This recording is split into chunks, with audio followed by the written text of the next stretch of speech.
Okay, looks like we're live. So a really warm welcome to everyone. It's so nice to see all of your faces on the screen and to see so many familiar names in the Zoom room. And thanks especially for joining us at Mind and Life Europe at this unusual time. As many of you know, most of our online events take place in the evenings, but this is a very special occasion where we have a number of different time zones that we've tried to accommodate. So we have Jay Garfield in Tasmania, and we have Venerable Gendun Losang in New Mexico. So we have fully covered, I think, the spectrum of morning to very late evening. So we're really grateful you joined us. Whether you're in Europe, it's around lunchtime, or if you are in another time zone, thanks for getting up early or staying up late with us. We're really happy to see you. So as many of you know, this is part of our Mind and Life Europe MLE Friends series. And normally this series is our platform for the community to feature some of the latest research and thinking from our extended research community. And exceptionally today, we've opened up this event to a wider public. And if you'd like to be part of the MLE Friends series in the future, we'd invite you to join the MLE Friends community as a subscriber. And we offer monthly or bi-monthly talks, which are really meant to encourage in-depth discussions about some of our community members' latest research. And as an extension of this series, we have been really keen to start featuring some of the latest books and publications of our research community. And so we've started a book launch series. And I'm happy to say that this is the second book launch of 2025. The first one you can find on our YouTube channel. And so today for this event, we are just really delighted. We're so thrilled to have two very dear friends of mine in Life Europe, Professor Jay Garfield and Venerable Gendun Losang, join us again. Some of you have met them at our ESRI, our European Summer Research Institute, a few summers ago. Some of you know of them from their online talks in the past. But today we will be discussing Jay Garfield's two most recent books, and Jay will be in dialogue with Venerable Gendun Losang. So the first part of the evening, or the first part of the event rather, will be a conversation between the two of them, and we'll open up the event in the last part, around a half an hour at the end, for questions and discussions. So please keep your questions, and we'll have time to discuss as a group and also with our two interlocutors. So just as a reminder, the two books that we'll be discussing today by Jay Garfield, the first one, co-authored with Professor Sonam Thakchöe. Thank you. I was going to ask you that, Jay. I think you can do the pronunciation much better than me. At the University of Tasmania, is called By the Light of the Moon, and it's out from Oxford University Press, providing a comprehensive account of 7th century Buddhist scholar Candrakīrti's philosophical system. And the second, which many of you may have already encountered, is out from Princeton University Press, is called How to Be Caring, an Ancient Guide to a Compassionate Life. And this volume is part of Princeton's Ancient Wisdom for Modern Readers series, and it presents a translation of selected verses from the 8th century Buddhist scholars Shantideva's beloved text, How to Lead an Awakened Life. And so before I pass the baton to our two special guests, I'd just like to briefly present them for those who don't yet know all of their wonderful work in the world. So Jay Garfield directed the Buddhist Studies program and Tibetan Studies in India program at Smith College for a number of years. He was also visiting professor of Buddhist philosophy at Harvard Divinity School and is still currently professor of philosophy at Melbourne University and adjunct professor of philosophy at the Central Institute of Higher Tibetan Studies. And a fun fact, academicinfluence.com identified him as one of the 50 most influential philosophers in the world over the past decade. Garfield's research addresses topics in the foundations of cognitive science and the philosophy of mind, metaphysics, the history of modern Indian philosophy, topics in ethics, epistemology, and the philosophy of logic, the philosophy of the Scottish Enlightenment methodology in cross-cultural interpretation, and topics in Buddhist philosophy, particularly Indo-European Madhyamaka and Yogacara. He is the author or editor of over 30 books and over 200 articles, chapters, and reviews.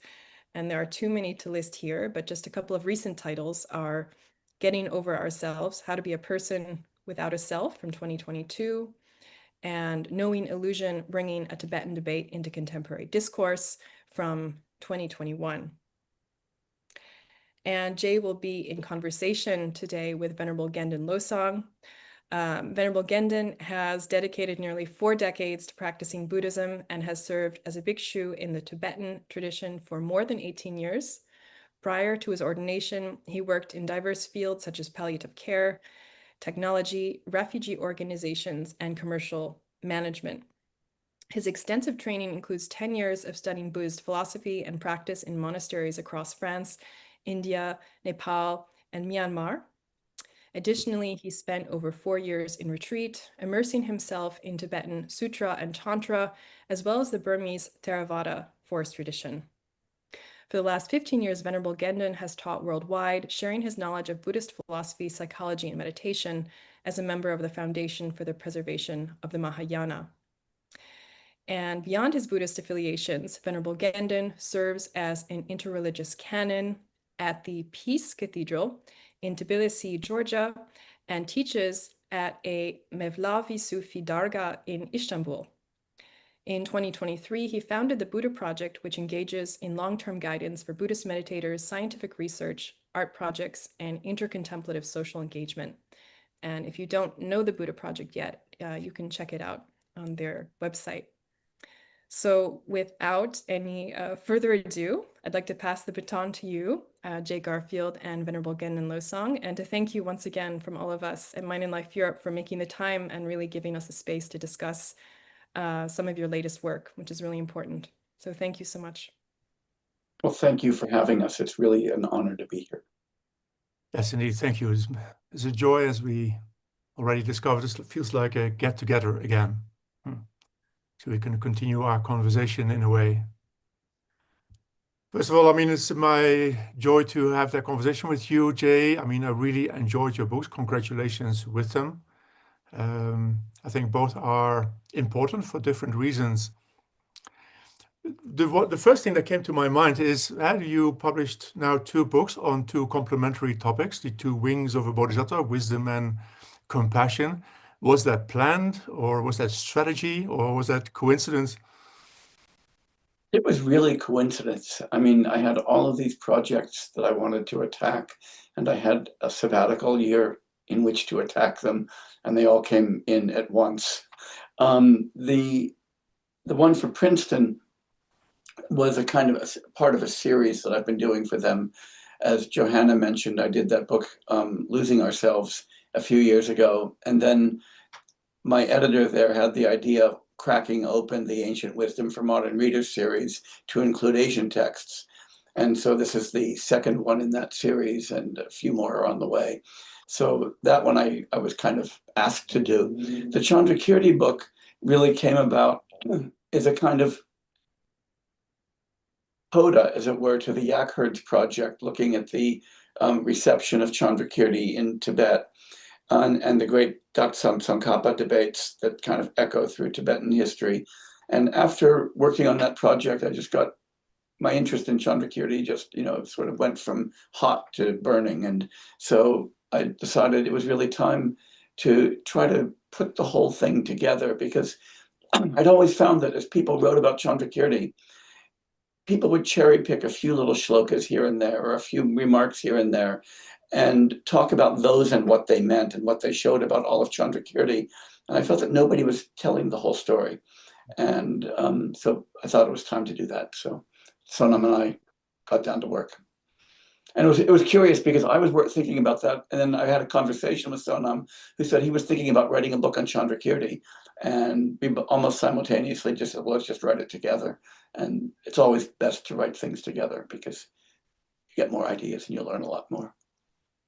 Yeah, that immediately brings me to one of my other questions, and that sort of also continues our conversation that we had about 3 years ago, that you wrote a surprising amount of material together with other people.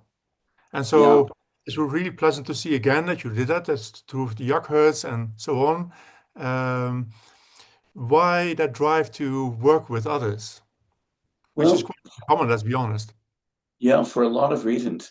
And you're right that it's very uncommon in the humanities, where we tend to have this model that the way you do research or the way that you write is you go into a cave or a study all by yourself and with a bunch of books, and then you come out and write something.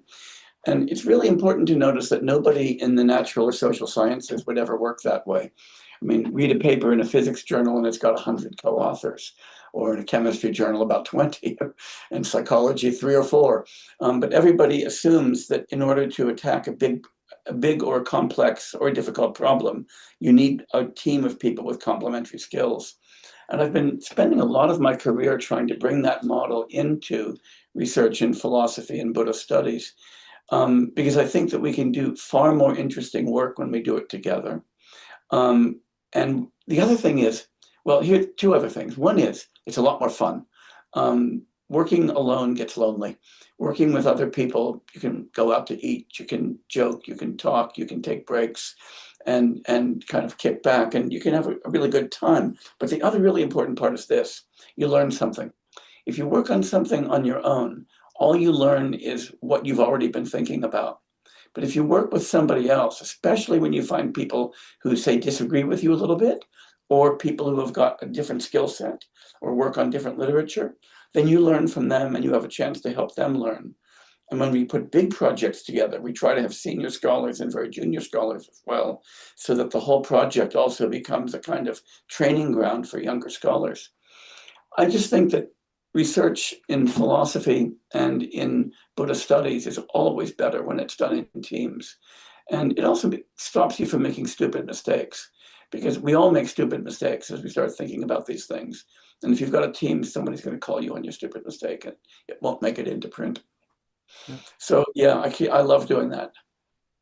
Yeah, it also shows up, I would say, in the quality of the various books that were co-written, as they are very deep and very balanced, which especially, of course, is an important aspect when it comes to Candrakīrti, who is understood in so many different ways. But before we go there,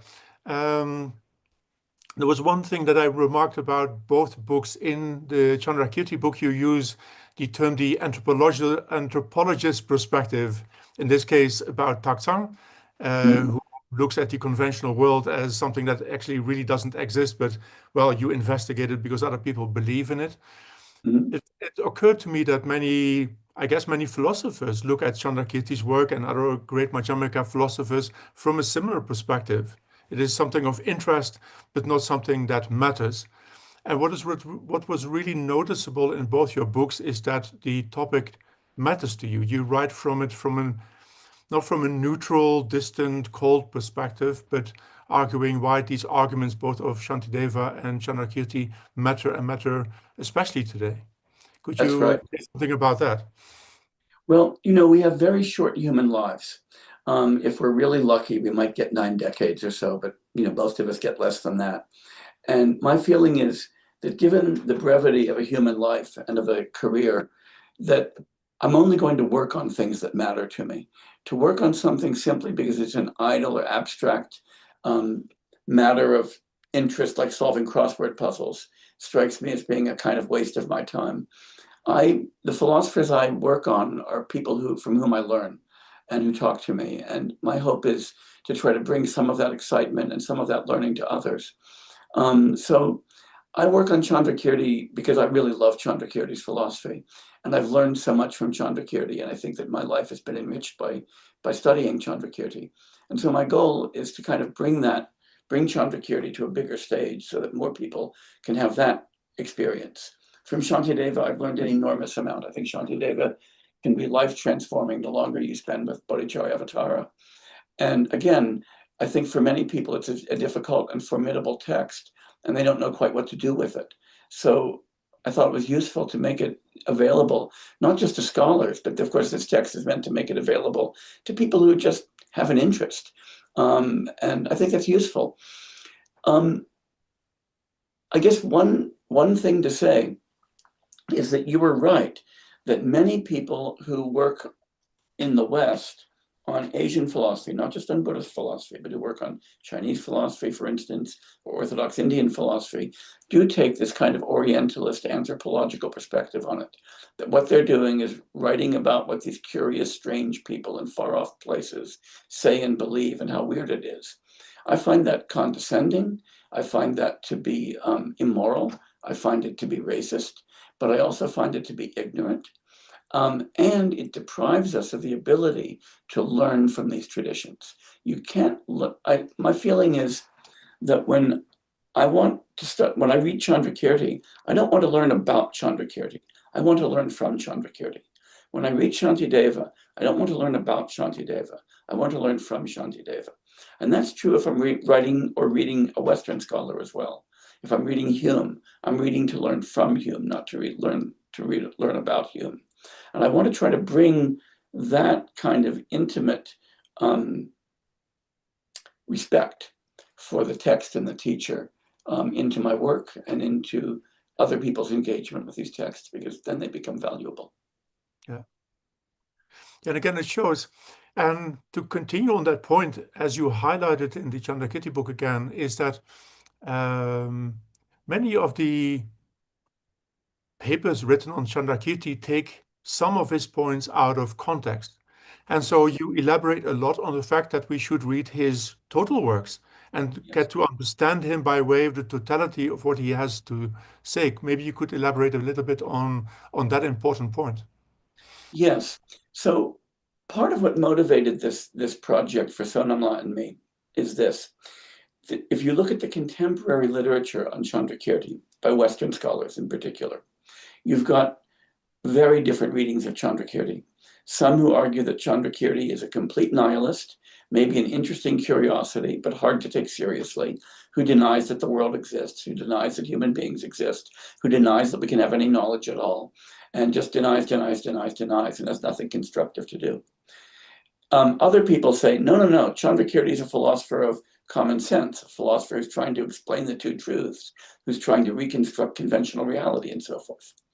And it's possible to look at that and think, gee, Western scholars have sort of cooked up this weird debate about how to read Candrakīrti because they obviously don't understand him or something like that. But then, as the Yakhurd project showed, when you look at the history of Candrakīrti's reception in Tibet, exactly the same debate goes on. And it goes on for hundreds of years. Some very eminent scholars reading Candrakīrti as a nihilist, reading Candrakīrti as denying the reality of the world, as talking about the impossibility of knowledge and so forth. And others seeing him as a constructive philosopher of the conventional. I think that's really fascinating. And when I look at that, when you look at that debate, you have to ask, how can a philosopher be consistently read in such different ways by so many people who are learned, people of good motivation, people who are taking these texts seriously? And I think that a large part of it is this. Candrakīrti says a lot of things in a lot of places, and some of them require careful glossing and careful interpretation, because they're said in very terse ways and they can be easily misread. Some are actually spelled out in great detail. And if you decide that you're going to take these particular verses where Candrakīrti says, gee, we don't listen to fools about the world, or the truth about the world is the ultimate truth, the conventional truth is just the truth of obscuration, and you take things like that, then you can, if you use just those texts, you can say, yeah, the guy's a nihilist. But if you read the entire corpus, you have the following challenge. How do you make sense of all of these statements together? And to do that, you've kind of got to decide which are the things that he says that he really intends you to take as he says them, and which are the ones that have to be taken in a particular context, either metaphorically, figuratively, or with qualifying expressions tossed in. And as we read especially the commentary on Aryadeva's 400, the examination of the 5 aggregates, texts that people don't quote so often, and the commentary on Nagarjuna's 60 stanzas and on the 70 stanzas on emptiness, then you see that Candrakīrti is really spending a lot of time trying to show what the instruments of conventional knowledge can do for us, the status of the conventional world, why the conventional world is important, and why, and this wonderful line that I just love, where Candrakīrti says that the world is like an illusion, but it's not like the son of a barren woman. It is like a reflection in a mirror, but it's not like a sky flower, right? Yeah. And he's really distinguishing between things that exist in one way but appear in another, and things that just don't exist at all, and saying that the world that we inhabit is an illusory world, but illusion doesn't mean non-existent. To be illusory, as you know, is to exist in one way and appear in another. And his point is that the world we inhabit appears to us in one way, but exists in a completely different way. Important though, he's saying it exists in a completely different way. And once you see that, you see how to then interpret all of the statements about conventional truth being false. To be false is to be illusory, not to be completely non-existent. To be illusory is to exist in one way but appear in another. Now that we get there, for us, for all those present here to get to on the same page, you choose two interesting words for these two complementary two truths.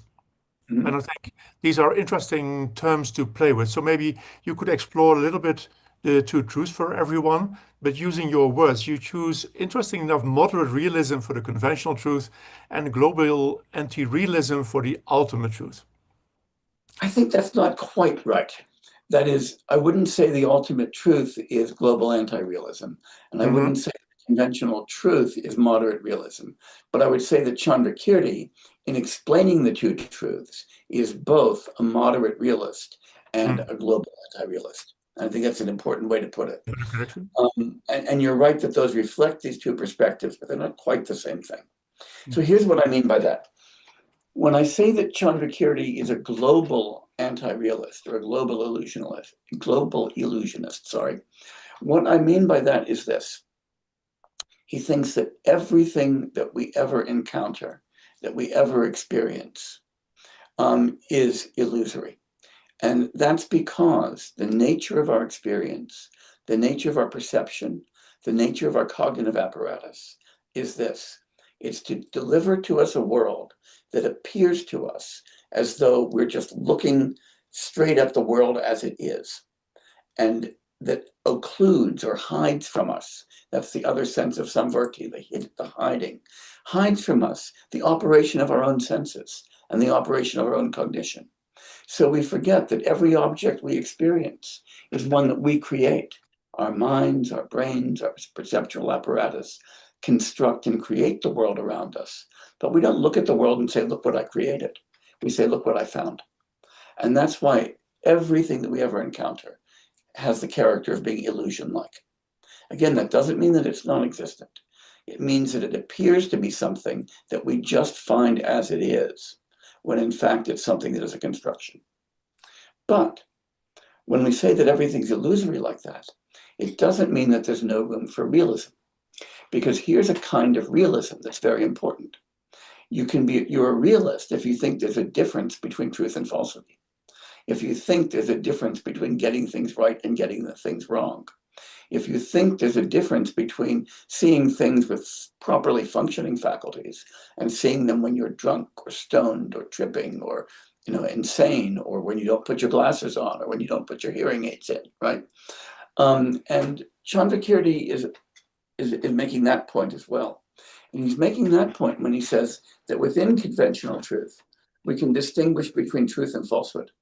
There are things that are conventionally false and not even conventionally true. Then there are things that are conventionally true, but are nonetheless ultimately false because they are illusion-like and they don't exist in the way that they appear.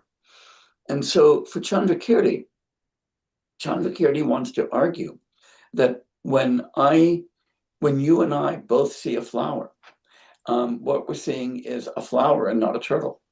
And there's a difference between seeing a flower and seeing a turtle. That makes him a kind of realist. But the kind of realist he is not a realist who says that the phenomena we encounter exist independently of our minds. It's just that what's true about them is independent of how I happen to see them. If I'm hallucinating, that doesn't bring the thing I hallucinate into existence. But if I'm seeing correctly, then the thing that I see actually does exist, at least conventionally. And so what it is to say that Candrakīrti takes conventional truth seriously is that he takes the difference between truth and falsity seriously within the conventional. And that makes him a local or a moderate realist, but not a realist who says, and what's more, these entities exist just as they are, independent of our minds, conventions, and cognitive capacities. That would be crazy. And so he's an anti-realist at that global level. Yeah. That, of course, brings us to another point that is, I guess, that is difficult to understand, is how we can have a mere conventional world with nothing coming from the side of the object, and yet having, as you call it, an epistemic warrant, to have a basis for saying that this is a flower and not a turtle.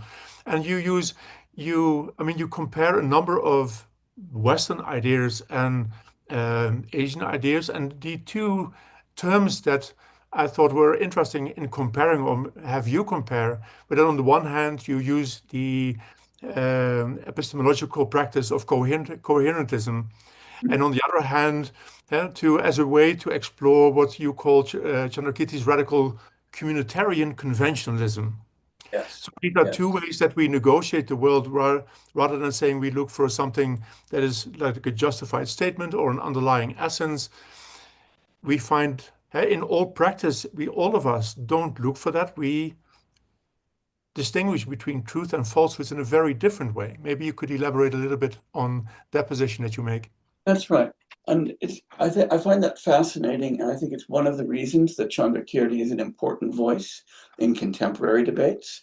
And again, why we don't just learn about Candrakīrti, we can learn from Candrakīrti. So here's one way to look at this. And so I'm going to do a bit of global history of philosophy for a minute for context here.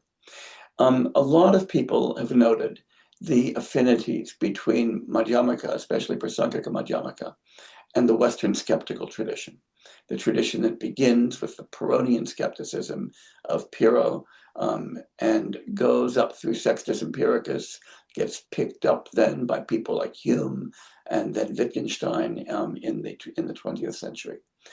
I've noticed the similarities between these. And the similarity is not accidental because we now know from lots of good archaeological data, from lots of good historical data, that the development of Madhyamaka and the development of Pyrrhonian skepticism were a single kind of development happening in the ancient world as Greek, Persian, and Indian philosophers were in communication with each other in places like contemporary Kashmir, Bactria, which is Afghanistan, the Persian court, and so forth. And so these guys were talking. There's no surprise that the same ideas percolate in both traditions. Now, when we look at some of the ideas we see in very interesting 20th century philosophy, and there I talk about the work of Wittgenstein, of Sellers, a little bit of Heidegger, and the great philosopher of science, Paul Feyerabend. We have people who really try to emphasize that when we try to understand knowledge, to think of knowledge as this grand edifice built on foundations, as say Descartes would have thought of it, or Newton would have thought of it, doesn't work at all. It doesn't work because if you think that things are justified only if they've got something underlying them, and that the way to get the entire edifice firm is to have self-justifying grounds, then you've immediately contradicted yourself, because those self-justifying grounds aren't justified by anything else. So if we ask how things justify themselves, Wittgenstein had a beautiful metaphor for that in his book Uncertainty, where he says, we were looking for what held up the walls, and we found out that the walls were holding up the foundations, right? And what we find is that knowledge isn't somehow this transcendent edifice that we encounter. Rather, knowledge is the product of our investigating, asking questions, finding evidence, and justifying. And each of those is a social practice. When we learn how to know, we learn how to ask questions, We learn how to expect and to interpret answers. We learn how to marshal data. We learn how to make arguments. We learn how to debate. We learn how to see how things cohere. And when we think about that, and we ask what supports all of this, we discover that they each support one another. Our practices of investigation support our evidence. Our evidence provides confirmation of our methods of investigation. Checking with other people makes me more confident of my own observations. That's testimony. When I look at something with my eyes, there's a difference between doing it with my glasses off, where I can't see anything, and my glasses on, where things are clear. And how do I know that my glasses work? I ask my optometrist. So all of these bits of evidence, all of these practices are mutually supporting. Candrakīrti had a beautiful metaphor for that. He said that the different epistemic practices, or pramanas, as we'd say in Sanskrit, and the prameyas, the objects they deliver, the objects of knowledge, support each other in the way that sheaves of wheat in a field support each other when they lean against each other. There's not one that's the foundation, and the others are built on top of that. Rather, our entire set of processes, by means of which we come to know the world, are mutually supportive. That's the idea in the theory of knowledge and epistemology that we've come to call in the 20th century and 21st century coherentism, as opposed to foundationalism. And Candrakīrti is clearly a coherentist, and he's explicitly a coherentist. And he's a coherentist about 1,500 years before anybody in the West was saying, hey, coherentism is a pretty interesting way to think about knowledge. Now, one of the cool things about Candrakīrti is that he, like Hume and like Wittgenstein, joins that coherentism to what I call a communitarian conventionalism. That is, understanding that knowledge is not something that an individual does in isolation. Science did not occur by somebody like Robinson Crusoe on an island, making observations and drawing conclusions from them. Science, whether it's social science, behavioral science, or natural science, or whether it's Buddhist studies or literary theory, emerges from lots of people talking together, arguing, rubbing ideas against each other, and coming up with a roughly agreed on set of practices for justification and investigation that can be trusted. When Candrakīrti looks at what the word samvirti means, he glosses it as talking together, coming to agreement. And he argues that the only pramanas, the only instruments of knowledge we have, are the ones upon which we collectively agree. And that just makes him a remarkably contemporary voice in philosophy, somebody from whom we can each learn a lot. Well, that causes us slowly to drift towards the other aspect, because I would say that this is one of the most important arguments for compassion. We are co-creators of the world, and we will get there in a moment. One of the things that I would like to ask you about, as you mentioned actually at the beginning, the introduction to that book on Candrakīrti, is that you quote first Rorty's position on pan-relationalism, and then you say something important which turns up in misinterpretations of Candrakīrti, but elsewhere as well, is the problem of metaphysical dualities and their effects on ethics. So as long as you separate between a monist vision of a theistic creator, or matter and mind, or essence and accident, as you call them, you end up having problems generating a coherent form of ethics. Could you elaborate on the importance of, in that sense, getting the two truths right? Yes. I think that's extraordinarily important and this is multidimensional. So here are a couple of different ways to see that getting the metaphysics right is necessary to get the ethics right, and that getting that metaphysics right is about getting rid of subject-object duality and getting rid of the construct of the self. A lot of people wonder what it is to think about non-dual experience, or to think about subject-object duality as a superimposition on our experience. But when you really focus on what it means, you begin to see how crazy subject-object duality is. The most beautiful picture of subject-object duality, I think, was drawn by Wittgenstein in his earliest book, the Tractatus, where he says we think of the self as like the eye and the visual field, that the self isn't in the world, it's something that is standing outside of the world, experiencing the world. We talk about the world outside of me, or the world out there, as though I'm back behind it looking at it all. And we think about action as acting on the world, not acting in the world, not acting because of the world. The moment we do that, we each of us removes ourselves from the entire world that we inhabit. When we do that, we adopt a completely different status for ourselves than we give to everybody else. Everybody else is just an object, somebody in the world who I see, experience, know, engage with if I want to, don't engage with if I don't want to.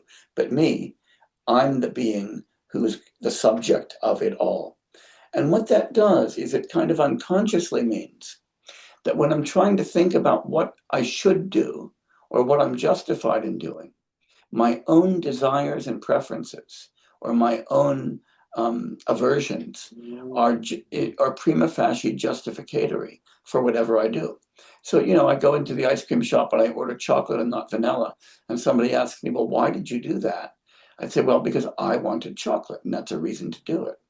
But that might sound innocuous. But the moment I start thinking that my desires are justificatory, I get to, well, why didn't you spend a little more time with that student who needed some attention? And I said, well, because I wanted to watch television, and I do what I want to do, and my desires are justificatory. And now we see that selfishness and ignoring others becomes justificatory. Or why didn't you spend some time with this particular group that needed some help? I said, well, I really don't enjoy it. I really don't like it. And I want to do things that I like. And again, I think my desires and my aversions are justificatory. So when we say that attraction and aversion are the roots of suffering and the roots of vice, we see that those attraction and aversion are grounded in primal confusion. And that primal confusion about reality is the idea that there's something special about me. The moment I decide that there's something special about me, genuine ethical motivation is impossible. The other piece, though, is this. When I start thinking that beings exist, human beings or other beings exist kind of essentially as selves and not as persons, I think of them as authors of their own actions. And that allows me to become angry and resentful. So if somebody says something unpleasant to me, or say somebody cuts into traffic in front of me when I'm driving, and I start getting really angry and I think they did this to me, what have I not done? I've not thought that there are causes of their behavior, that there might be a reason why they're doing that. They might be rushing to the hospital because of a sick child. They might be a fireman trying to get to a station because a fire is broken out. And all I've done is said, they did this to me, rather than asked about what the many causes and conditions might be of their actions. Or when I do something that I think is pretty cool, I say, look what I've done. Instead of thinking, look what my teachers and parents and colleagues have done to enable me to be involved in this outcome. And so pride comes from thinking about autonomy. Anger comes from ascribing autonomy to others. And ethical egoism comes from thinking that we are selves and subjects different from the world. So it's extremely important to learn how to see the world differently. And that means getting a very firm grip on the nature of the illusion. So when Candrakīrti argues that the world we inhabit is illusory, it's not an idle illusion. And it's not a harmless illusion. It's a deeply pernicious illusion that's built right into our psychology. Our task as practitioners is to do what we can to first come to understand that illusion, to see what the illusion is, to catch ourselves when we're sucked in by the illusion, and to try to see through that illusion to the best of our ability. That's the only possibility for actual ethical conduct. That, of course, creates a very different vision on what a moral agent is, rather than an authentic self as being a moral agent. We look at a moral agent that is dependent on his parts, on the functioning of his body and mind, one that is dependent on his cloud of causes and conditions, and interestingly enough, therefore, also And there's a lot to explore there, dependent on well, when we say dependent on labeling, it means also that we are very dependent on the pool of views and narratives in which we navigate and by which we make sense of the world. Absolutely. And in that sense, had you talking about ethics, if we slowly move to Shantideva, you use an important term, I think, and that is moral phenomenology. And to quote you, you state here that Candrakīrti replaces the challenge to justify moral judgments with an account of how to see moral agents and patients. And maybe you could elaborate a little bit more on how morality is grounded in vision rather than in an abstract justification of it. Yeah. I actually think this is the point where Buddhist ethics makes the most significant contribution to contemporary ethical debates. And this is what those of us who grew up in Western philosophical traditions have to learn from Buddhist ethics. And it's very important. And I don't want to say that this idea is completely absent from Western ethics, but it's at least a very marginal backwater. And it's the idea that ethics is not about duties and permissions, not about what we ought to do or ought not to do or allowed to do. It's not about maximizing happiness or pleasure for people. It's not even about developing a set of virtues and manifesting those virtues. All of those are on what I like to call the output side of ethics. They're about what we do and why we do it and how we justify it. Buddhist ethicists recognized long ago that ethical conduct and orientation doesn't begin with action. It begins with perception. It begins with how we see others and how we see the world. And so the path of transformation that we find in the Bodhisattva path is a path that goes from seeing myself as an independent, autonomous self to seeing who I am as a conventionally constituted person in open causal interaction with other persons, to seeing other persons as suffering and so deserving of my care, to see other persons as interdependent with me and so constitutive of my own happiness and my care, to see other persons as persons who are friendly and benevolent to me and to whom my own benevolence is therefore due, and to seeing other persons as all equally participants in this world. And when we do that, I like to say that what we're trying to do is dislodge a model of perception where I see myself as at the center pole of the universe. There's me, and there's the people close to me and the people far from me. There's the people I like and the people I don't like. There's my students, there's your students. There's my sports teams and your sports teams. There's where I am now, there's other places I don't care about so much. And what that does is it relativizes ethical concern to positioning with respect to me. That's another manifestation of subject-object duality. Instead, what we try to see is an absolutely even ethical field where I am just one node in a very large set of interdependent relations, and where any happiness that I get is because of the happiness of others, and where any suffering that occurs is suffering that affects me, and so suffering about which I care. That's a transformation of vision. Candrakīrti is after that, and Shantideva is really after that in a very deep way.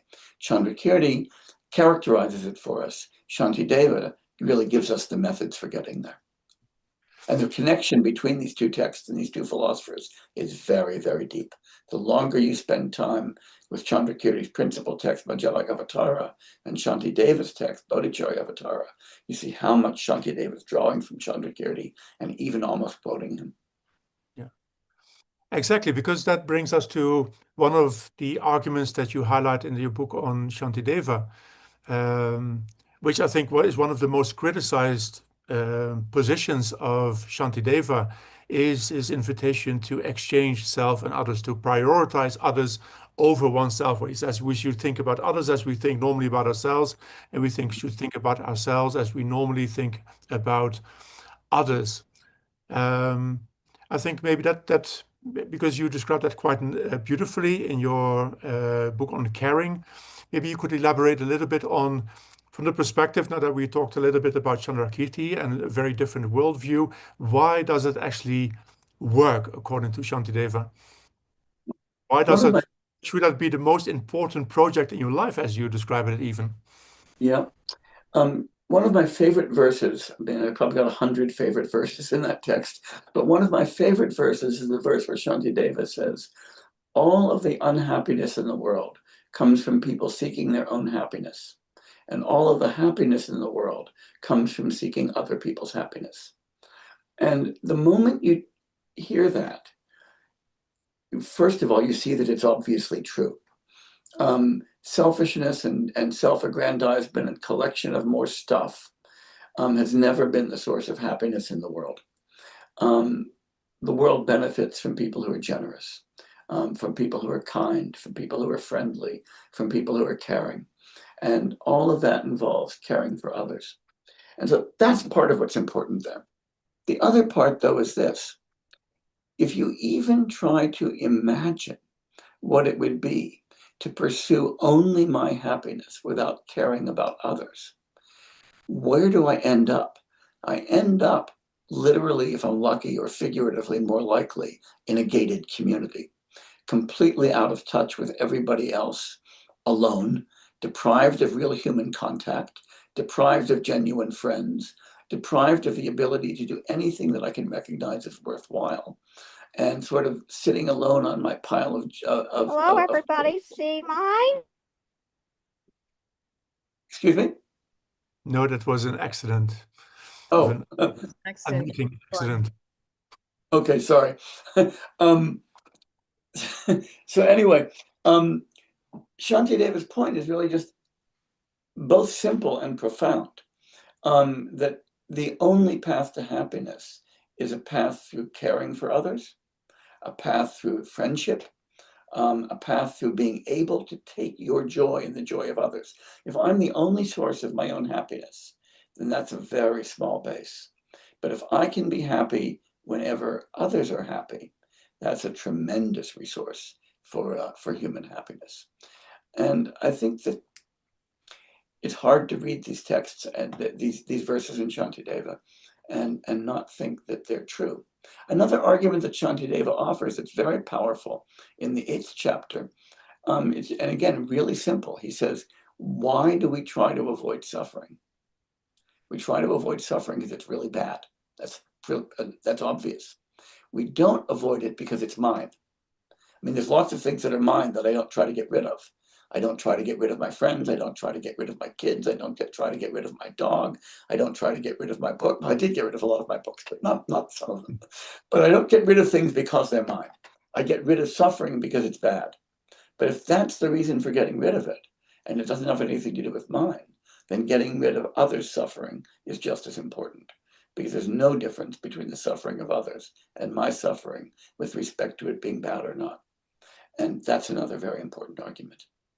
One of the lovely things about Shantideva's arguments, I was hoping to bring this out in this book, which is very much aimed at a non-scholarly audience, right? It's aimed to be a book for people who don't want to spend time doing a lot of hard study, but are really interested in Buddhist ideas, is that Shantideva is simultaneously giving us arguments for this worldview and also showing us how to argue ourselves into and to transform our own views into that position. So it's a practice as well as an argument.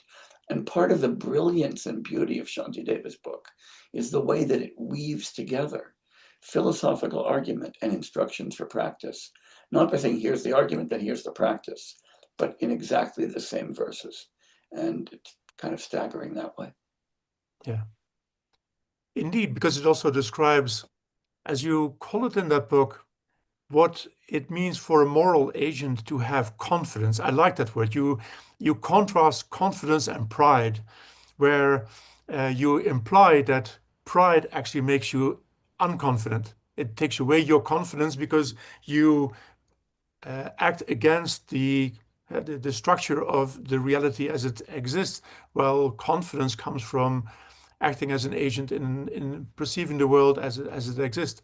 Maybe you could say something about, because that is important. I mean, it is important to show how caring for others is of great benefit to us in a very mundane way. And I thought that emphasizing of the confidence that vision brings is a very potent one. Absolutely, absolutely. And it's really important to see that. There's a lot of misunderstanding of a lot of very important and very obvious Buddhist ideas that one has to worry about. So I get people who ask me, gee, if Buddhists are trying to get rid of desires and attractions, how about the desire for awakening or the desire for nirvana? How about that one? Or if they say, oh, you want to get rid of aversion. Well, what about aversion to evil or aversion to racism or aversion to sin? You want to get rid of that aversion too? Or you want to get rid of pride, so you don't even want the bodhisattvas, pride in their success in moving towards awakening. And what's really important about all of those mistakes and all of those misunderstandings and gotcha moments that you hear is that and this is something that Shantideva talks about beautifully in the 7th chapter of Bodhicharyavatara. Each of them conflates an egocentric motivation with a non-egocentric motivation.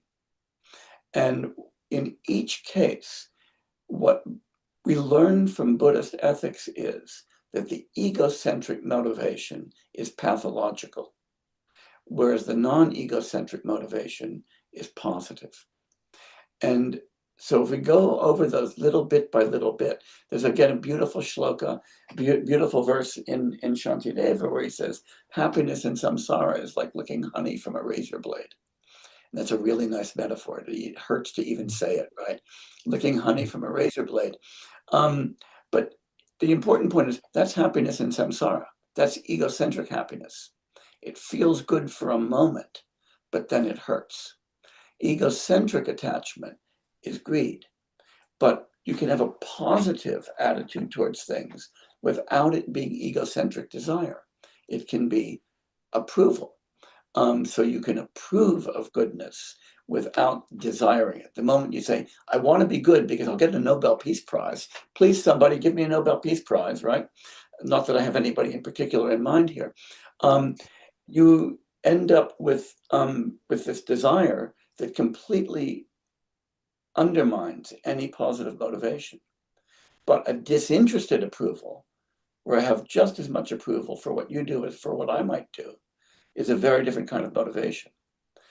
If you don't like racism because racism makes you feel uncomfortable, that is still a pathological aversion. If your only reason for thinking that something as bad as racism is bad is because it makes you uncomfortable, you've put yourself at the center again. You can have what I'd like to call a righteous indignation towards something without that being a personal aversion. Similarly, pride and confidence might look very similar to one another, but one of them is egocentric. Pride, look what I did. Confidence, look what can be achieved. And so in each case, we can distinguish the egocentric conative attitude from the non-egocentric conative attitude. The egocentric one comes from self-grasping. It comes from grasping the I, and then the achievements or the aversions or the desires become mine. That's the twofold self-grasping. But the non-egocentric attitudes are attitudes that don't involve self-grasping and that motivate us towards virtue and that motivate us towards happiness. That's a really important distinction to draw, and one that Shantideva is constantly pointing to. Yeah. Well, now that we know that Shantideva nicely mixes theory and practice, obviously from his own experience, maybe you could share something about your life with Candrakīrti and Shantideva, as you obviously pondered both for some time, one could say. Yeah, I find myself orbiting around these guys quite a lot. I came to Candrakīrti, through Nagarjuna. My first love in Buddhist philosophy was Nagarjuna, and I still oscillate around Nagarjuna a lot. But it was when I started reading Candrakīrti's commentaries on Nagarjuna and then reading Candrakīrti's text, that I really felt that I was understanding more of what Nagarjuna was doing. Partly because of Candrakīrti's great systematicity and his expansiveness, and partly just because of the beauty of his poetry and prose. I just developed this enormous, enormous respect for him. Shantideva, well, you know, one of the things I loved about Candrakīrti, so I'm going to start there and segue into Shantideva, is the way that when we look at Madhyamaka, his introduction to the middle way, which is his most famous text, it's a text that is primarily about emptiness and subject-object non-duality and the relationship between the two truths. But in each part, it's got ethical charge. And when Candrakīrti opens that text, the homage verses to that just knock you off your feet. Because when we look at most of the homage verses in almost every other text in the Buddhist world, it's either homage to the Buddhas, homage to the Bodhisattvas, homage to one's teacher. Candrakīrti's homage is to karuna, to the attitude of care or compassion. And it makes it clear that Candrakīrti thinks that all of that work being done in that book is in order to motivate us ethically. And if you forget that, you don't understand the book at all. And I think that's true of all of Candrakīrti's work. My own teacher, for whom I have enormous reference, Geshe Topke, said to me once, and this was in the context of reading a very technical pramana text and an epistemology text, he said, remember, every syllable of Buddha Dharma is about ethics. And I think that's right. And so the more you care about that, the more you turn to Shantideva, who, more than anybody else in the Indian Buddhist tradition, forced us to see how ethically charged each of these is and how important the Bodhisattva path is as an approach to the kind of personal transformation of vision that enables ethical cultivation. Shantideva's text is beautiful at so many levels. It's structured around the Bodhisattva path. It's structured around the three possible objects of care, of karuna. It's structured around the Brahma Viharas, the divine states. And he manages to take all of these structures and put them together in a text that is simultaneously philosophical and practical. And the admiration you have to have for that text is just beyond belief, just beyond belief. And it's a text that can be read in many different registers. You can read it as a meditative guide. You can read it as a technical text about ethics, as a text about path, as a text about emptiness. And you can simply read it as somebody giving you really good advice about how to lead a happier and better life. And it was that last register that I tried to capture in this translation. Somebody looking over your shoulder and saying, you can do better. That's a good way to, yeah, that's a good statement. Because my next question would have been, why should people buy these books? But I think you just answered that poetically. And notice that they're two different books for two different audiences. The Candrakīrti book is full of footnotes, full of translation, full of technical material. And honestly, for people who are not either deeply involved in Buddhist studies or in philosophy, it might be a hard read. I agree. The Shantideva book is meant to be a book for anybody. And so they're different approaches to translation. It's true. But at the same time, as you highlighted, of course, is that emptiness and compassion cannot be separated from one another. Absolutely. Absolutely. And I'd love it if people read both. Yeah, because I think apart from Candrakīrti being, well, in requiring some active engagement with the book, it is surprisingly clear for a book on such a complex topic. Oh, I'm happy to hear that. And so one could happily skip the footnotes and still get a good idea of what Candrakīrti is trying to say. So I would say, even if you do, if you would get 60% of what the book has to say, then that is a valuable companion to your book on Shantideva and how to be caring. I would really advise everyone to give it a try. And I always remember at one point at the beginning of my own monastic career, I was in the Lois Ling temple listening to His Holiness teaching, comparing chanting the names of Manjushri with the Kuya Samaya Tantra.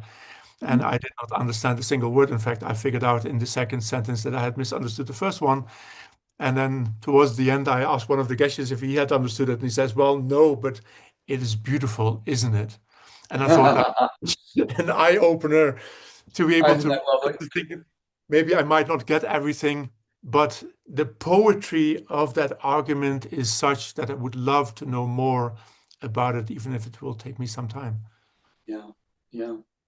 I find that as I read Shantideva, and I might have read that text more times than any other text I've ever read. And every time I read it, I have a moment where I say, I never noticed that point. I never really understood this before. And I'll never be finished with it. And I kind of love that about the text. My own teacher said, if you ever teach, then teach the Bodhisattva and teach it over and over and over. And indeed, I think like you, I've taught it 20 times or more. And every time I open it, I think that, why didn't I ever see that? Yeah, yeah. So much there, so much there. Yeah. But I see some questions ending up in the chat, and maybe Johanna can navigate us in this way to give some others also space to ask questions. Yes, so thank you. Thank you so much, first of all, to both of you, Jay and Venerable Gendun, for this really elegant cartography of these two books and really relaying the relevance of them to our contemporary life, contemporary questions. So I'm sure we have a lot of questions. I already see one in the chat. Maybe we can start first with a live question. I see Murray. You've got your hand raised. You want to unmute yourself, and then we'll move to the question in the chat by Ram. Hi. So thank you very much for a wonderful talk. And I've got the Candrakīrti book on order, and I'm very much looking forward to its arrival. It was wonderful to hear you emphasize the affinity with Wittgenstein, which is a drum that I've been banging on for a very long time. I just wanted to ask you about, so you use this phrase in your book, Engaging Buddhism, which you also used in your talk just now, of primal confusion. And I really like this phrase, primal confusion. And I've started using it in several of the things that I've written, because it seems to be an example of something that where there's no direct translation of an exact, the exact term in any original language. And we need a kind of new term for that sort of thing. Because delusion doesn't seem to quite capture it exactly. And so, I wonder if you could just maybe say a little bit more about primal confusion. Yeah. Here's what I meant by that, because the delusion or the confusion that we're talking about, A, it's primal, and B, it's a confusion. So let me say about each of those words. By primal, I mean that it's a deeply innate framing way of seeing the world that we've kind of evolved to have, and is very, very hard to extirpate. It's kind of like the background of the way we take up with the world. So, as you know, I use a lot of explanations or examples for this. But the easiest one is just, pick an object on your desk or your table and look at it and ask yourself, what does it look like? And immediately you'll be able to tell yourself what it looks like. And you say, okay, that's great, because what my eyes do is they detect the way this thing looks. But that's stupid, and you know that it's stupid, because if you know anything about biophysics, you know that when you're looking at it, light is bouncing off of that, entering the lens of your eye, being turned upside down, refracted through a bunch of jelly, causing photoelectric effects on the back of your retina, causing a bunch of neural stuff along two different pathways to your occipital cortex, followed by a whole bunch of shit happening in the back of your head. And that thing on your desk doesn't look like that, except that you think it does. And then if you imagine how it would look to a bee or to a bird or to your dog, right? So there is no way that things look, except that we are wired to think that that's how they look, that's how they sound, that's how they smell. And so we're always now confusing, that is putting two things together. We're confusing something that we construct in open causal interaction with our environment with something that we happen to have just found because we are perfect reality detectors. So the primal is about this kind of instinctive framing that it does for us, that we never notice because it's so much a part of the background. And the confusion is because we're putting together or taking one thing for another, something that we create in our cognitive interaction with the world with something that we think we found. Does that help a little bit? That's great. Thank you very much. You bet. Thanks. Thanks. A great question. I see. So we have a question in the chat. I don't think the person is still here. Eshwar Kundinya. If you are, maybe you can signal yourself. If not, I can certainly read the question out loud so that our viewers can hear it.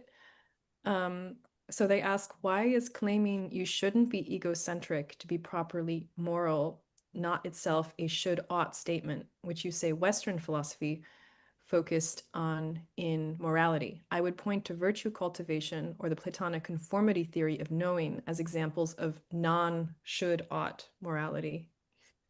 Yeah. Okay, there's two questions here. Let me take the first one first. It's not a should, because it's not that there is an independent moral obligation to see things right. It's rather a kind of simple epistemic fact. It's noticing an error. And when we notice that we don't see things properly, so it's not as though somebody has to tell me, you should take things to look the way they look to you now versus a complete blur. That's not a moral should. That's a kind of ordinary prudential response to means of getting knowledge. That's the point there. So once we see that we're seeing things through a fog, then we try to see through that fog. So that's the answer to the first question. The answer to the second is, I agree that the Aristotelian and other Greek virtue theories are not theories of obligation. What I did say was, however, that the Aretaic or virtue theoretic ethics of say, Aristotle or Plato or the Stoics, and consequentialism and deontology have in common that they all focus on what we do rather than how we see. That's the important distinction I wanted to draw. And yes, I think we're getting closer to a Buddhist perspective when we get to the Aristotelian, closer still when we get to the Stoic. And the only strain of Western ethical thought that I see is really close to Buddhist philosophy is that of Hume and Adam Smith, Scottish sentimentalism, which really is about how we see the world rather than what we do, but such a tiny strain in the history of Western philosophy, alas, that it's never become mainstream.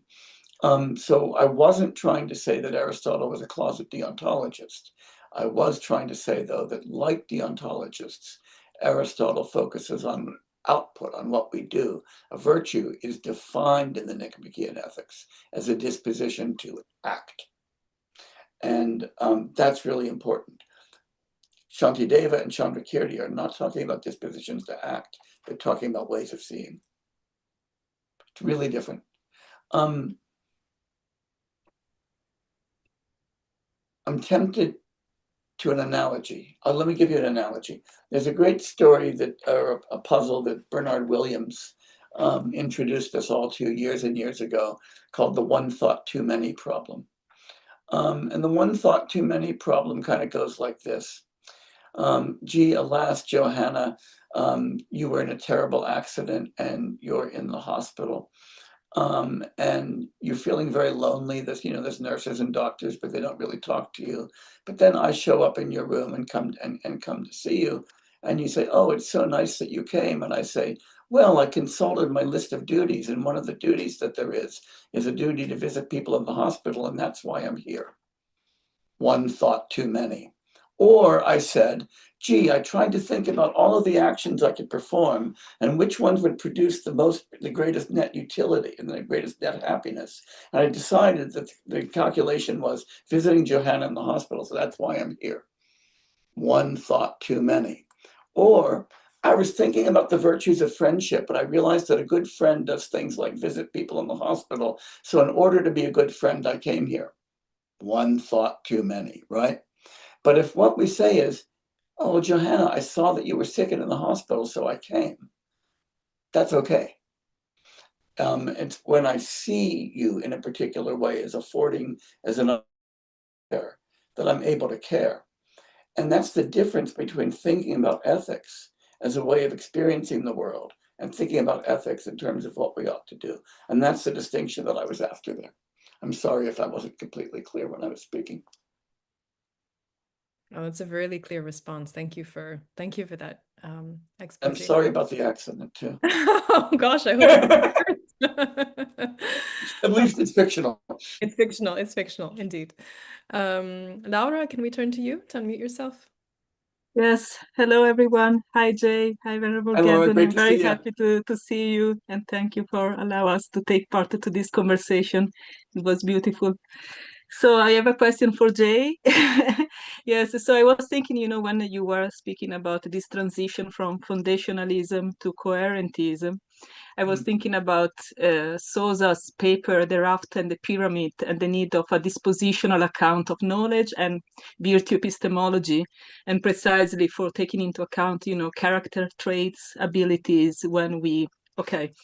And this maybe is related already to the other question, but my question was, if we can find also some dimension of dispositionalism in Candrakīrti and Shantideva, if we take this more like a focus in who we are. So not really just about, virtues as what we do, but Right. in terms of character traits, so cultivation of our character traits. But still, I see some problem there. And maybe it is related to what you were saying about the role of desire in justification, right? Because it might be too ego-centered, right? So the question is it possible to imagine some character traits, let's take desire, that are selfless? And I have in mind, what you wrote in Losing Ourselves and moving, from the ego to the personal. So how do you see, these non-egocentric conative attitudes that in a way are our own, but not as ego, but as a person? Could you help me in unpack these things? Because I'm thinking about this. I would like to hear more. Thank you. I think they're really, really important. And this is something that I hadn't noticed for a very, very long time, because if you grow up as I did in European philosophical and psychological traditions, we grow up with this idea that action is motivated always by a belief and a desire, right? So I desire a cup of tea, and I believe that the way to do that is to go into the kitchen and pour the tea. And so the belief and the desire come together and give me the action. And so people, we get used to thinking that just having beliefs can't get you anywhere. Just having desires can't get you anywhere. You need to have the two of them together. But built into that is this idea that that desire, or that the only positive attitude towards something is desire. And desire gets valorized in all kinds of ways, as you know, in various cultures and subcultures.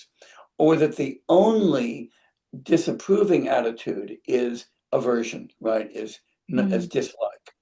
And it really hit me when I was studying the 7th chapter of Bodhicharyavatara, when Shantideva is really talking about commitment, and pointing out what she calls the wind in our sails, right? And he's saying commitment's what gets you to act. And I thought, well, but desire gets you to act too. What's the difference here? And then it hit me in a flash. This is the difference between egocentric and non-egocentric conation. And then you're able to see that approval is different from desire, right? Wanting peace because, God, then I don't have to hear all this horrible stuff on the news, is a pathological desire. Wanting peace because peace is better for the world and for people is a non-egocentric, positive attitude. Hating racism because it just hurts me to hear people say racist things is a pathological aversion to racism. wanting to work against racism because you recognize that racism is a terrible, harmful thing, regardless of how it feels to me. That's a non-egocentric one. And so I started looking at all of these different conative attitudes and realizing that when we look at the Buddhist corpus, when we look at Candrakīrti, when we look at Shantideva, when we look at Jamyang Kongtrul, who's really good on this, we see constantly this emphasis on cultivating the non-egocentric conative attitudes and getting rid of the egocentric conative attitudes. And that just falls out from the notion of uprooting the twofold self-grasping of I and mine. And to me, that was just a really interesting thing to learn from Buddhism, and it's something I would have never learned from just reading Western philosophy. And now when I come back and start thinking about puzzles about conation in Western philosophy, a lot of them can be unraveled by drawing this distinction. So, you know, right now there's a big debate about anger, as you probably know, in feminist theory and in race theory, about whether there's good anger or bad anger, and whether it's, you know, something dangerous about suppressing anger. And I want to say, of course there is. Anger is a pathology. That doesn't mean that you want to suppress disapproval or indignation, but it means that the egocentric attitude is not helping you. And all of that, you know, that's just an example, but this is just kind of all over contemporary debates, I think, is a kind of failure to draw distinctions between egocentric and non-egocentric conation. And Shantideva helps us with that. Thanks. Thanks, Laura. Thanks, Jay. And we've got a few more questions lining up here in the chat. And I want to just return to Jenny's question we didn't get to yet, which is a question about, I think, really the relevance of the biographies and whether, you know, to what degree you studied the biographies in addition to the learning from the actual record of their texts and their teachings. And maybe you want to speak a little bit about that. Yeah, for some people in this tradition, we can study biography, but for many people, especially the Indian scholars, we know almost nothing biographical. Tibetans are obsessive biography and autobiography writers. And so for Tibetan scholars, you know a lot about their biographies. But for instance, Candrakīrti, we can pretty well triangulate his dates, and it's almost certain that he taught at Nalanda. And that's all we know. Shantideva, the dates aren't exact. We know that he was 8th century, but we don't know exactly. We've got a really interesting hagiography. And, you know, if that's important to you, you know that, you know, he was supposed to have been fat and lazy and didn't do much around the monastery and had this reputation for being an idiot. And then his tormentors decided to really show him up by asking him to give a talk, and he recited Bodhicharya Avatara and then floated off into space and was never seen again. I don't see that as biography. I see that as hagiography. I'm always fascinated by the biographical information when we can find it. But honestly, for a lot of the early Indian scholars, we know very little. Some we know more about, Losang and Vasubandhu, but these guys, both Shantideva and Candrakīrti, are biographical ciphers. Basically, what we know of them is that they're the authors of these texts, which is sad. They were both Nalanda scholars, though. We know that. That's kind of cool. If you walk around Nalanda, you look and you say, maybe that's his stupa. Maybe that's his stupa. Maybe he taught in that lecture hall. Maybe he didn't. I do that when I walk around Nalanda. But that's all. It's sad. Thanks, Jay, for clarifying that. Ruben, I think you have a question here about, could we think of ethics in terms of coherentism? Would this be in line with Shantideva? And Ruben, if you want to say more, feel free. The coherentism. I was just thinking, yeah, no, sorry, Yeah. Go ahead, Jay, sorry. No, go ahead.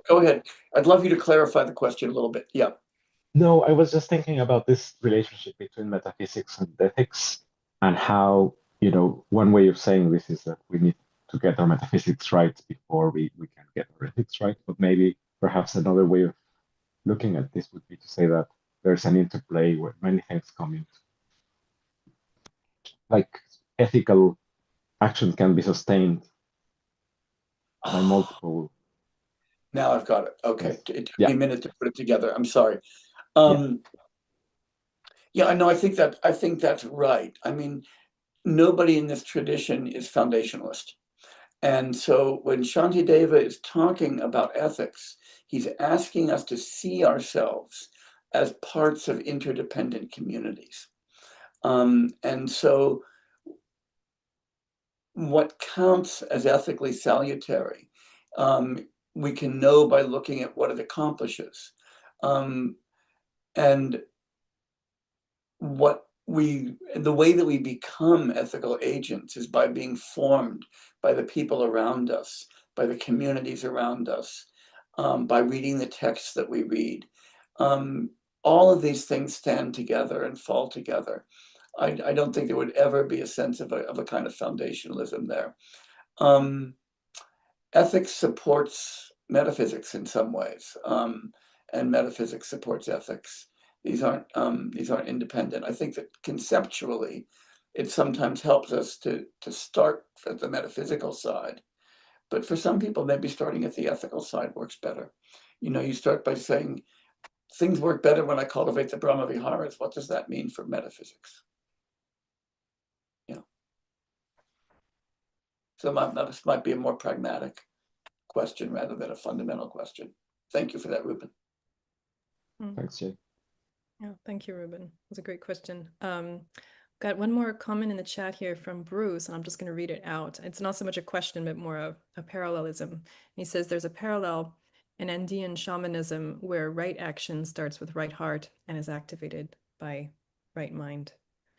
Yep, I think that's I've been told that before about Indian and Mexican shamanism, and I am believing it. I don't know enough about that tradition to comment, but I've been told that several times, and I think that's wonderful. Thanks, Bruce. And Julian, do you want to unmute yourself? I see you've got a longer question here, and I think we'll maybe end with this question, looking at the time. So if you're still here, Julian, I think. Yeah, sorry, yeah, I am still here. I wrote it down because sometimes it's easier to write and think. But I'll read it aloud. So the question was, thinking when we say the nature of the world's illusory, I really appreciated it when you said the nature of the world's illusory. It's not an idle illusion. It's not a harmless illusion. It's a deeply pernicious illusion that's built into the core of our psychology. And then I was thinking about Buber's I and thou and the mutual dependence of the I-it and the I-thou relation for Buber. And I was wondering, the interesting thing about when you say it's a pernicious illusion, might different modes of perception, like different epistemic practices, support each other in the way that sheaths of wheat in the field support each other? Like, could we extend Candrakīrti's coherentism as opposed to a foundationalism? Could that be extended to perception, modes of perception, not just to epistemic practices? So like Wittgenstein's ladder, necessary and then cast away. Well, I don't think cast away. I think just necessary. So, and this is true psychologically, right? So that as one's hearing starts going, I speak from experience here, you start realizing how much you hear with your eyes. So that if I don't see somebody's lips, I can't hear what they're saying. And I don't experience that as seeing their lips and then inferring what they're hearing. The vision is supporting hearing. It's been known for a long time how much gustatory experience supports, olfactory experience supports gustatory experience, right? And I just think all of these things are true. It all goes into one brain, right? And there's so much crosstalk all over the place, so that we might think of our senses as independent channels, but they're not. They're interdependent channels, and they're also interdependent with cognition, as the Gibsons pointed out long ago. We see things primarily as affordances for action. Perception isn't there in order to make us better perceivers. It's there to make us better actors. And so our physical capabilities determine what we see, and how we categorize it. What we're attuned to determines what we see. The longer you spend thinking about cognition, action, and ontology, let me just put it that way, you realize that all of these things are mutually implicative. And in this, there's no way to ask what comes first. I really like that, Jay, and that actually brings me to my second. One of the notions, I think you coined this, but it stayed with me over the years, was this idea of uncontaminated apperception, like the Yeah. idea that there is no such thing as. Yeah, it's bullshit. Yeah, yeah. The idea that somehow that we have an immediate veridical access to our own consciousness, I think is one of the craziest and deepest illusions you could possibly have. It is illusion all the way down. Candrakīrti is really clear about that. And it's not just that external objects appear to us in an illusory way, we appear to ourselves in an illusory way. And that's just how it is. Yeah. And Jay, what does that imply for realization and for access to realization? That it's hard. Turns out that perfection is harder to achieve than you might have thought. I think that's what it really means, that it's hard. And it's a constant, it's not as though you get to a point, this is just Jay speaking, this is not canon. And Gendun might be very upset with me. But I think that when I think about realization, I don't think of it as the extirpation of illusion. I think of it as the recognition and the coming to terms with illusion, and the recognition that even my own coming to terms with it is illusory, and that it's just illusory all the way down. And it's vertiginous, but I think a realistic way of thinking about the human predicament. And this is one that comes much more from the Chan tradition than the Indian Madhyamaka tradition. But I think it's really important. Maybe rather than disagreeing with you, we can have both our positions motivated by Shantideva, where he so beautifully says, and His Holiness, of course, endlessly quotes this, that for as long as sentient beings remain, and for as long as space remains, maybe to remain, to dispel the miseries of this world in whatever way we believe that we will achieve that. Yeah, I think that's right. I think that's right. Yeah. Wow, Thank you. we're right at the end. Sorry, Jay, did you want to say something else? I wanted to thank you.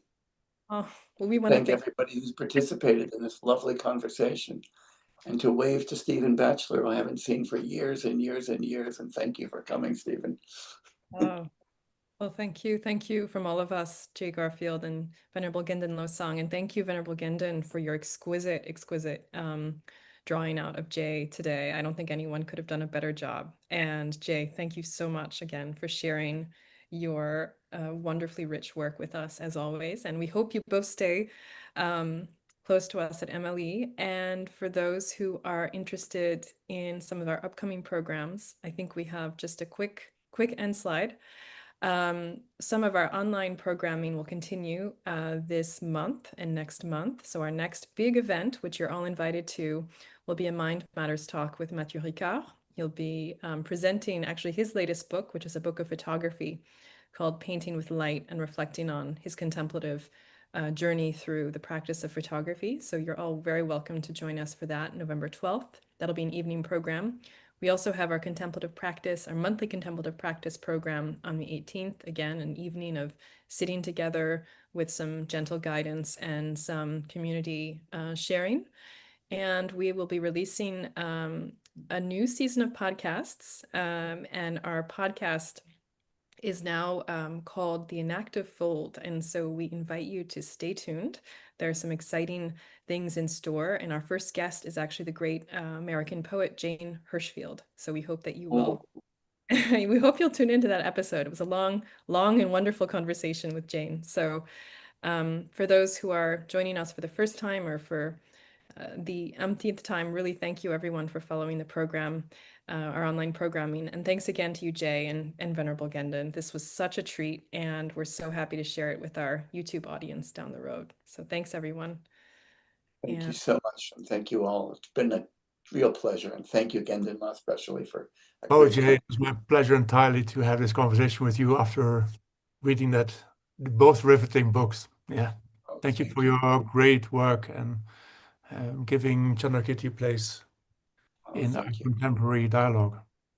Thank you so much. Take care. Take care, everyone. Thanks so much. Thank Mhm. you.